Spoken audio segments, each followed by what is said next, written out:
So don't think just because it's cloudy and cold and early in the season that there's not something that can't be done on a market farm. There's always something to be done.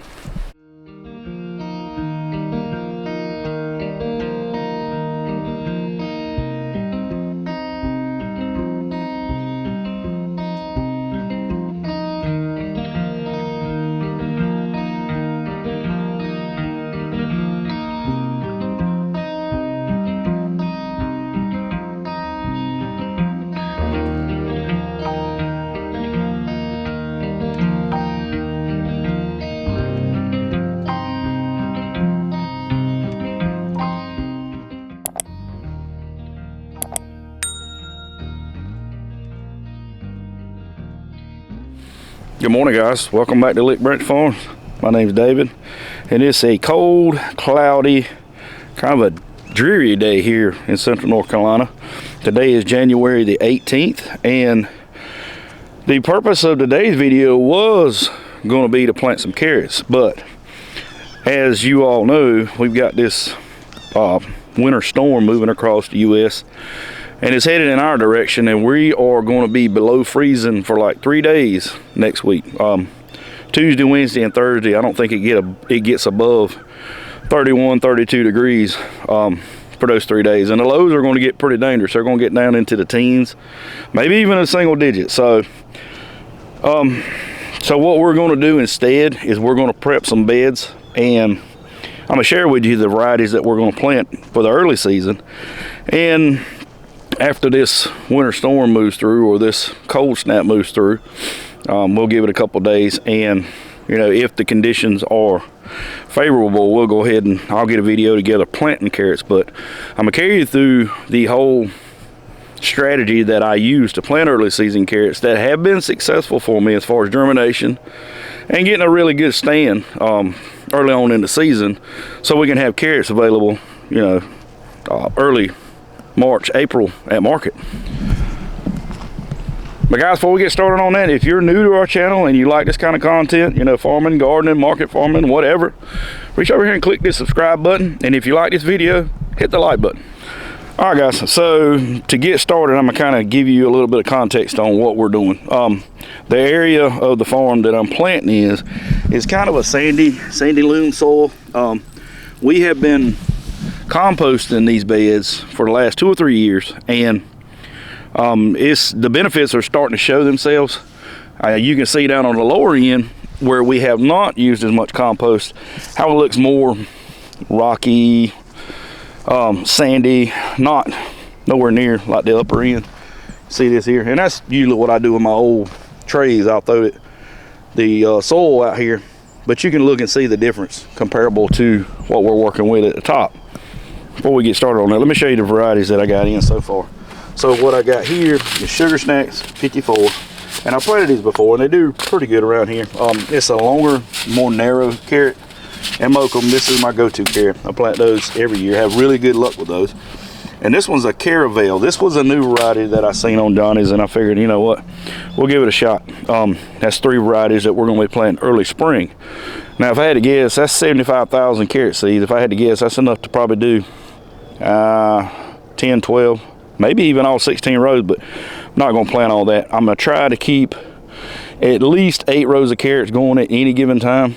And the way that we're going to plant them is we're going to have 2 rows every 2 weeks. I'm going to plant 2 rows, wait 2 weeks, plant 2 rows, wait 2 weeks, plant 2 rows, wait 2 weeks, so on and so forth. And by the time I get to the end of that, the first rows should be getting pretty close to being ready to be harvested. And it's definitely going to take more than that to kind of keep this farm going, especially with the plans that we got for markets this year. But you know, you've heard me say many times, when it comes to market farming, you make money on density. You make better money when you can put more crops in a smaller area. And by that, I mean, most market farmers, I say most, so your smaller market farmer is going to utilize 4 rows per bed, 4 rows per 50-foot bed. And that's okay. I've grown carrots that way, and I get, you know, pretty good success out of that. But this year we're going to 6 rows per bed. And I say that because I've done that also on longer beds, and You got unbelievable harvest out of them. I mean, it seems like you never get through picking carrots, but we're gonna try that this year. So instead of it being 8 rows in 2 beds, there's gonna be 12 rows in 2 beds. So essentially we are increasing the density in each bed of how many carrots we're gonna harvest. And we're gonna try to pack them in there. So we're going at 1 inch to 1.5 inch spacing. We're not looking for a huge carrot. We're not really looking for a huge, big, long, stubby, We're looking for something about 6-8 inches long.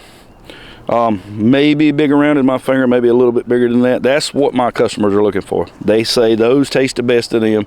They don't really care for a big carrot. They want something that they can cook whole, or they can sit down and wash and just eat, you know, right off the greens. And that's what we're going to grow. That's what we're going to offer.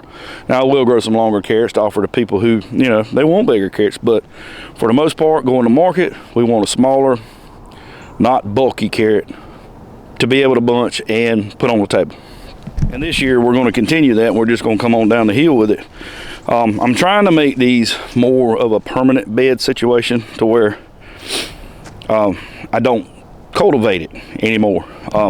The beds that you see here have been tarped since last August. Brussels sprouts, they're done. I've been cutting them off and feeding them to the animals.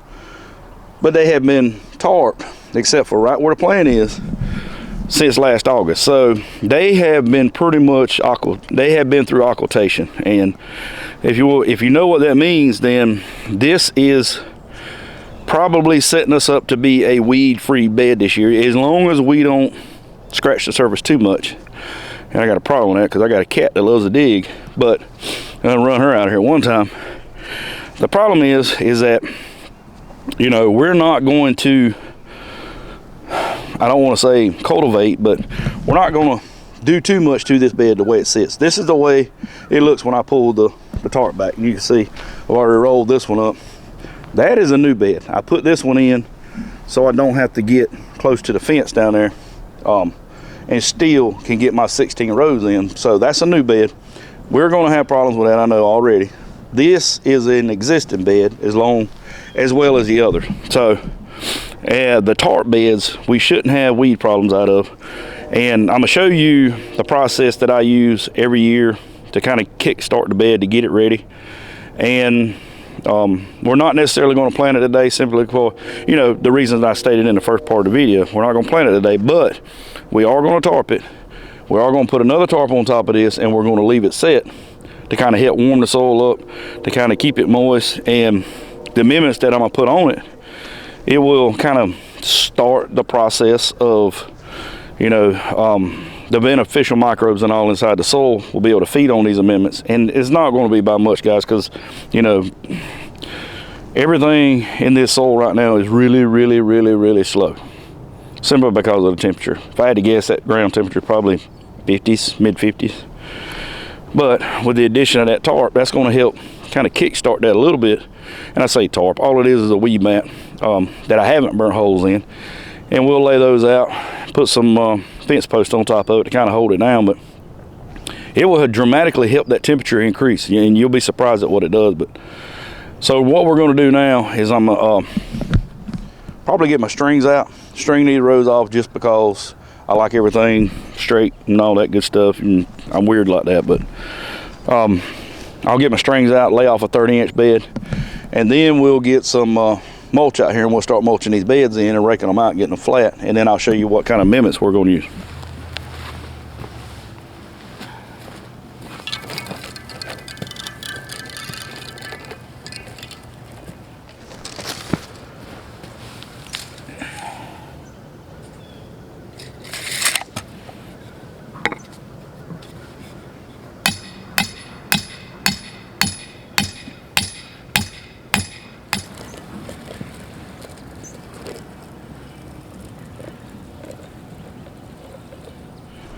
All right, guys, had a few raindrops coming down a few minutes ago, but I think we're gonna be okay. So we got the bed laid off. We got 30 inches wide and 50 feet long. Now, you know, it doesn't hurt to go a little wider or maybe a little longer, but just for the sake of standardizing everything and kind of calculating yields and seed usage and all that stuff, it just makes it easier if you are pretty precise with your rows. it gives you a better understanding of what it's going to take to do the other rows, if that makes sense. And plus, if you follow my channel, or if you follow our channel long enough, you'll know I'm funky about straight lines and stuff like that. I'm really funny about that, so don't let that surprise you if you see me redoing things over and over and over.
It run in the greenhouse. It started raining on us, so like I said in the opening of the video, guys, there's always something to be done on a market farm, I can promise you that. So I'm actually going to come in here while it's raining and get the rest of this lettuce out of here and start leveling this bed up here. I mean, it needs to be done because we're going to be putting tomatoes in here in probably less than 2 weeks. I'm not going to be able to video much in here, and that camera lens is going to fog up on me. I got the heat on in here, but as soon as it stops raining and we're able to get back out in the main garden, we'll finish this video up.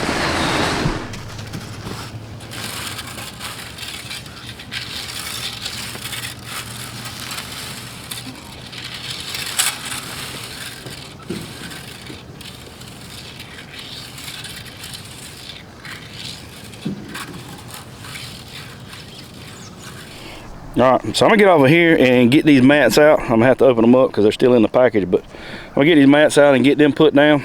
But like I said in the video earlier, guys, if you're new to our channel and you like this kind of content, reach over here and hit that subscribe button and click the bell notification so you get notified every time we put out a video. And if you like what you've seen today, make sure you hit the like button. And as always, guys, we appreciate you stopping by. We thank you for watching, and we'll see you on the next one.